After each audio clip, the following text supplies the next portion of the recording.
मेरे प्यार को रोक लिया। पता चला कि वो ये है और इसका नाम इमरान है, देव नहीं। उसने अपनी आइडेंटिटी छुपाकर मुझे हिंदू अपना नाम बताकर अपने प्यार के झांसे में फंसाया। Love jihad, term that you all must have heard too many times in the recent past. But do you even know what exactly does this mean?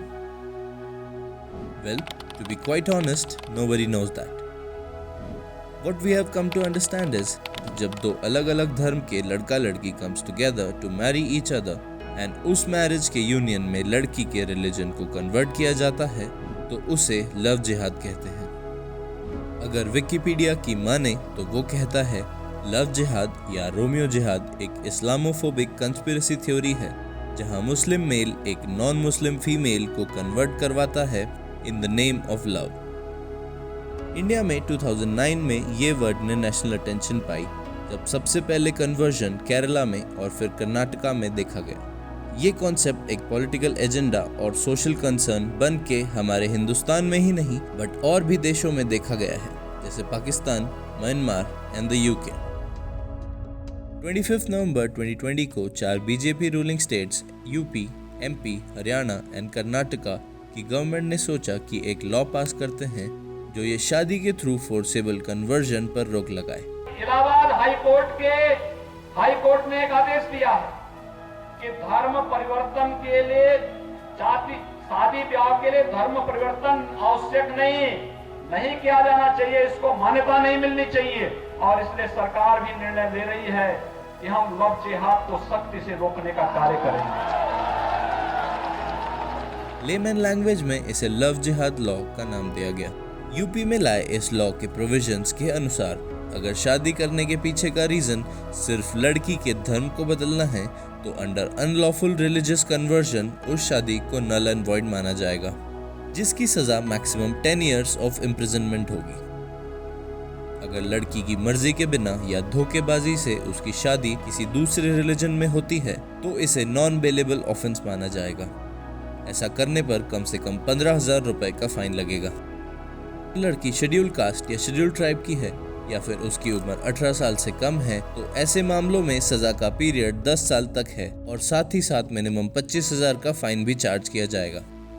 अगर कहीं मास कन्वर्जन की बात आती है, तो ऐसे केस में ये फाइन 15,000 से बढ़कर मिनिमम 50,000 हो जाएगा और इसी के साथ 10 साल की जेल। अब अगर कोई खुद की इच्छा से आफ्टर मैरिज कन्वर्ट होना चाहता है, तो ऐसे केस में उन लोगों को कन्वर्जन के 2 महीने पहले डिस्ट्रिक्ट जज को एक रिटन एप्लीकेशन देनी होगी और जज की परमिशन के बाद ही वो आगे प्रोसीड कर सकते हैं। बट यहाँ थोड़ा कहानी में ट्विस्ट है। इन सब मामलों पर इलाहाबाद हाई कोर्ट का ये कहना है कि स्टेट को किसी भी पर्सनल रिलेशनशिप में इंटरफेयर नहीं करना चाहिए। ये article 19 which is right to freedom के अगेंस्ट है। हाई कोर्ट का ये भी कहना है कि जब लॉ ने 2 सेम सेक्स के लोगों को साथ रहना लीगलाइज किया है, तो मर्जी से रिलीजन चेंज करने में भी कोई परेशानी नहीं होनी चाहिए। ये स्टेट का मैटर नहीं होना चाहिए। फरवरी में जब सेंटर से पार्लियामेंट में लव जिहाद के बारे में पूछा गया, तब उनका ये कहना था कि लव जिहाद टर्म किसी भी लॉ में एग्जिस्ट नहीं करता और ना ही ये कहीं पे डिफाइन किया गया है और सेंट्रल एजेंसी के द्वारा इस तरीके के कोई भी केस रिपोर्ट नहीं किए गए हैं। यहाँ तक कि सेंसस में भी इंटरफेथ मैरिज को लेकर किसी प्रकार की काउंटिंग नहीं की जाती। फिर ऐसी स्थिति में states like MP, Haryana, UP, Karnataka और उत्तराखंड या तो ये ऑर्डिनेंस ला चुके हैं या फिर लाने की तैयारी में है। इन अ रिसेंट केस यूपी के मुरादाबाद शहर में एक मुस्लिम लड़के और उसके भाई को अरेस्ट किया गया जब वो एक 22 साल की हिंदू लड़की से शादी का रजिस्ट्रेशन करने पहुंचे थे। बताया जा रहा है कि बजरंग दल के मेंबर्स ने उन्हें पुलिस को सौंप दिया। सोशल मीडिया पर वायरल हुए इस इंसिडेंट के वीडियो में देखा जा सकता है कि एक साइड जहां एक बालिग लड़की रो रही है, परेशान हो रही है कि मुझे छोड़ दो, मैं उससे बहुत प्यार करती हूँ, मैं एक अडल्ट हूँ, वहीं सेम लड़की एक और वीडियो में यह कहती दिखी है कि वो ये जानती नहीं थी कि लड़का मुसलमान है। लंबी बात चली हमारी, मैं इनको ये मुझे बोल रहे थे कि मैं हिंदू हूँ। अब ये कहना मुश्किल है कि कौन सही और कौन गलत। लव जिहाद ऑर्डिनेंस के पास होने के बाद ये 5वां ऐसा मामला है जब मुस्लिम लड़के पर केस फाइल करके उन्हें अरेस्ट किया गया।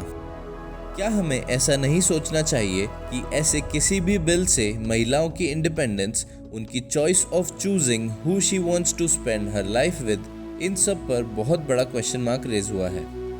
हम ये नहीं कह रहे कि ऐसा करना चाहिए या ऐसा नहीं करना चाहिए, बट क्या चॉइस एक इंडिविजुअल की नहीं होनी चाहिए? और रहा सवाल ज़बरदस्ती या पहला फुसला के शादी करने का, तो उसके लिए आईपीसी में बहुत से क्रिमिनल ऑफेंस की धाराएं भी हैं। इस तरह के बिल का फ़ायदा क्या है? क्या ये सच में कोई प्रॉब्लम सॉल्व कर रहा है, या it's just another way of dealing with things they feel are not right? Kindly share your opinions in the comments below. Thanks for watching Shiksha News, and we will see you in the next video.